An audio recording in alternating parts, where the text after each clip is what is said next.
উনি অত্যন্ত ভালো লোক ছিলেন, অমায়িক লোক ছিলেন, উনি ছিলেন আপসহীন একজন নেত্রী, না?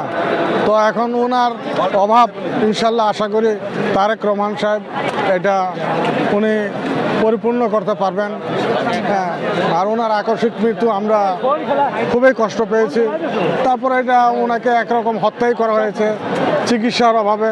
যদি ওনাকে অ্যাপ্রোপ্রিয়েট ট্রিটমেন্ট দেওয়া হতো তাহলে হয়তো উনি আরও কিছুদিন আমাদের মধ্যে কিন্তু তাকে যখন লন্ডন হাসপাতালে নিয়েছিল তারা তো বলেছিল যদি আগে ওনাকে নেওয়া হতো তাহলে ওনার সঠিক চিকিৎসা হতো।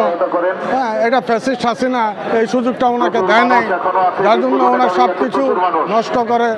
হ্যাঁ, লিভার টিভার এগুলো সব নষ্ট করার পরে যার জন্য উনি সঠিকভাবে চিকিৎসা পায় নাই এবং এটা দেশের জন্য, এই দেশের মাটির জন্য অনেক বড় একটা ক্ষতি এবং দুঃখের বিষয়।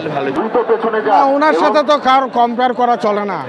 যে ফ্যাসিস্ট চলে গেছে সে তো চলে গেছে, সে এর আগে 86 বলছিল যে এরশাদের আন্ডারে যারা নির্বাচনে যাবে তারা জাতীয় বেঈমান, কিন্তু তারপরও তারা গিয়েছে।